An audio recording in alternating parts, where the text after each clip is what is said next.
the most underrated anime, which now has a movie trilogy. Hey, what's up? CJC presents Wanda, work as an anime, and okay, to be fair, I actually did forget this anime was getting a recap trilogy, and of course I'm talking about Koukyoushihen, or Psalms of Planets, Eureka 7, or just Eureka 7, because I honestly never knew it had the additional title to the anime. I've just known it as Eureka 7, but I digress.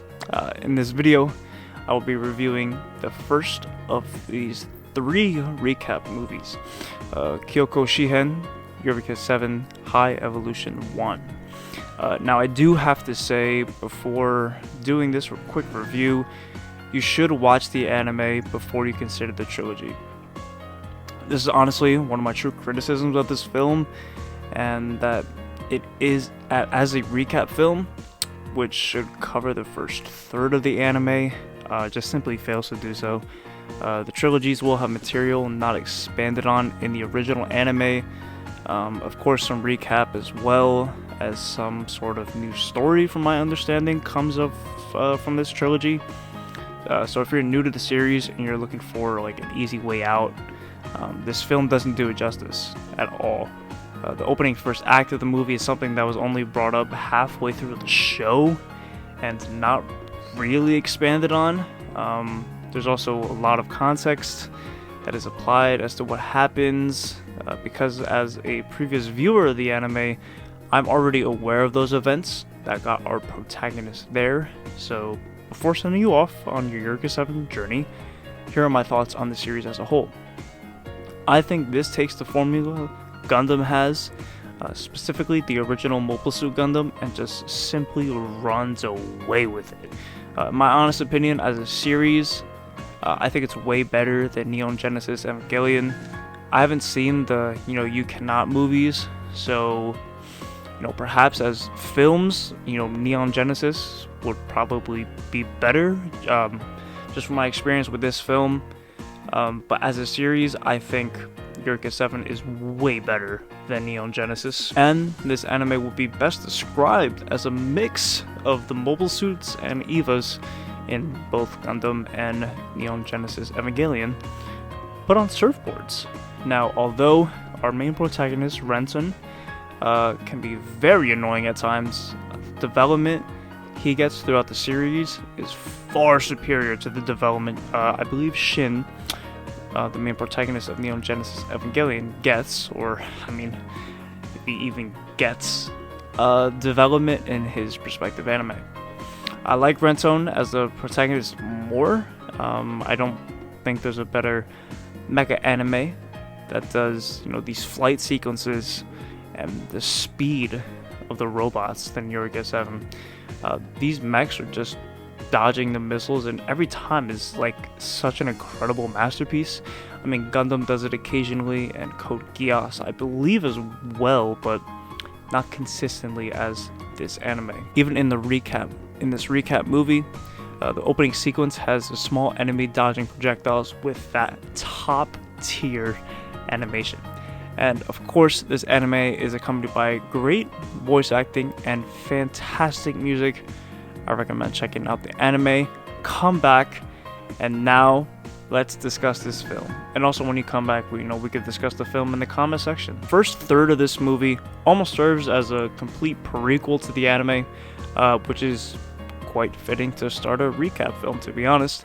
It's brand new footage, and it looks superb, as you get context as to what happens in what's deemed as the Summer of Love. The first third of this movie tells the story of how Renton's father, Adrock, became a hero. Also, I was pleasantly surprised that Adrock, or however you say his name, was voiced by Torio Furuya. In case you don't know, he voiced Amuro Ray, Sabo, and Yamcha. That's his most popular roles. We get a look at different characters we come to know and love, and what their relationship is to Adrock. We get to see Holland and both Charles and Ray, who both get a significant showcase in this recap, but more on that later. This half hour is where you'll find the meat of the movie in terms of action.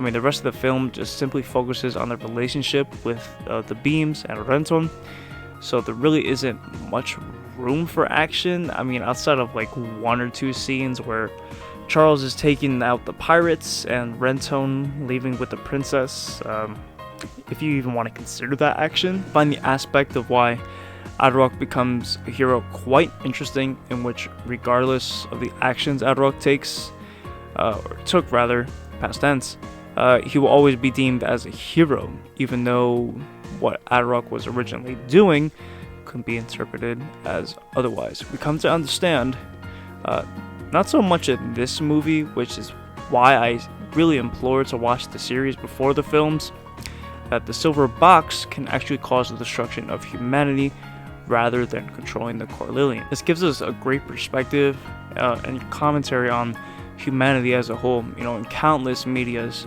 which I think is an accurate portrayal of humanity, in which humanity, whenever it comes across a foreign life form, we want to dominate and take control or domesticate it, right? And the original purpose of the silver box stems from that superiority complex that humanity has over other beings, and it's made from all the knowledge humanity has to offer, but not for the intent for the Corlillians to understand, but for humanity to take control with this warhead that's been created.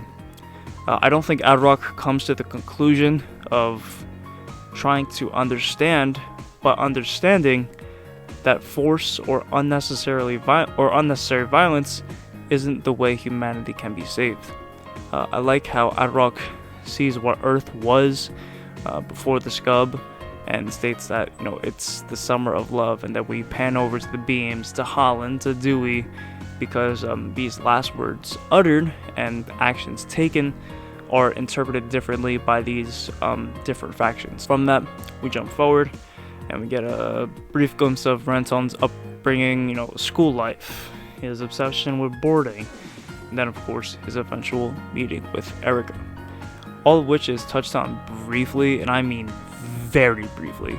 The emphasis of the rest of the film is what Renton learns from his time with the Beams family, although the timeline itself is very confusing because it does jump from one event to another. I would prefer that they told a linear story with Renton's experience with the Beams and have brief flashbacks to the time spent on the Gecko. It's interesting as to why this movie simply emphasizes Renton's time there, and not so much as to why he ran away and what he concludes at the end of the movie.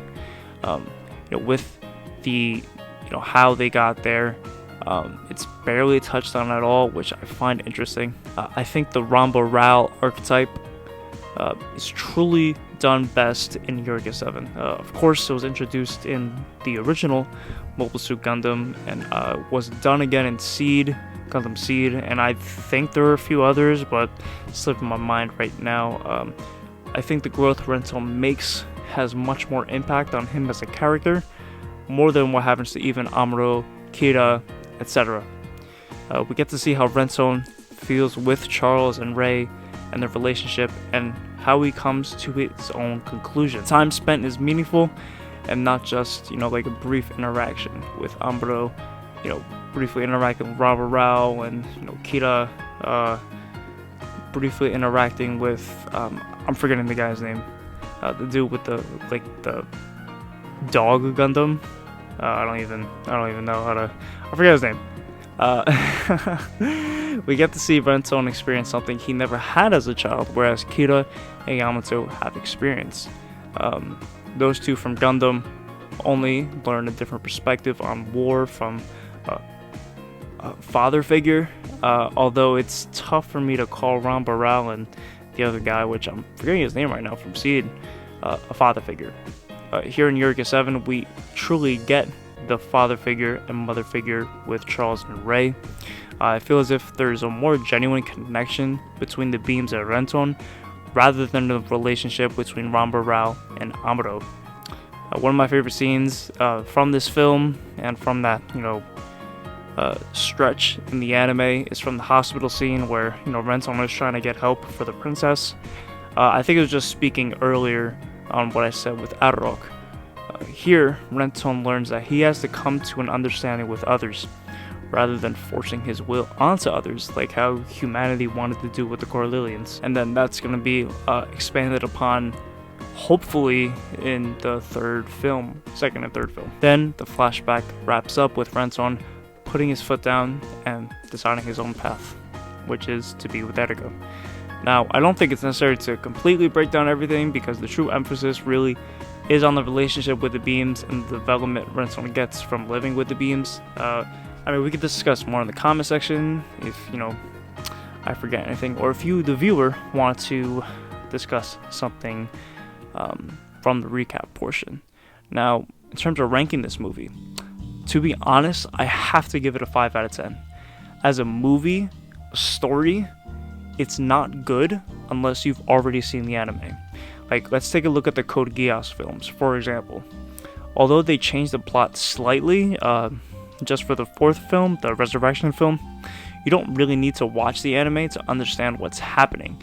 And I can say the same thing with the original Mobile Suit Gundam trilogy. They don't really change the material, but they condense it down. I believe the recaps for MSG, Mobile Suit Gundam, were about 2.5 hours. This film's only an hour and a half.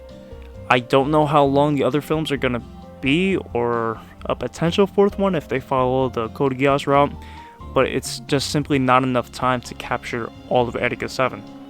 Now, as a fan of the anime, I love seeing these parts of the film, and to be given context to the Summer of Love, I love seeing the beams, as they were part of some of my favorite parts of the anime, that section specifically. And I do find it interesting that the film ends on Renton going to the Gecko rather than having the beams killed off. Hopefully their death isn't, written off poorly in the next film. So, we'll just have to see. Of course, let me know what you think about the recap film. Of course, I will be reviewing the second film and eventually the third one, which releases in the fall, I believe. So whenever it's available for streaming, of course, I'm going to be able to, do this review. So with that being said, see you in the comment section below and next video. Peace.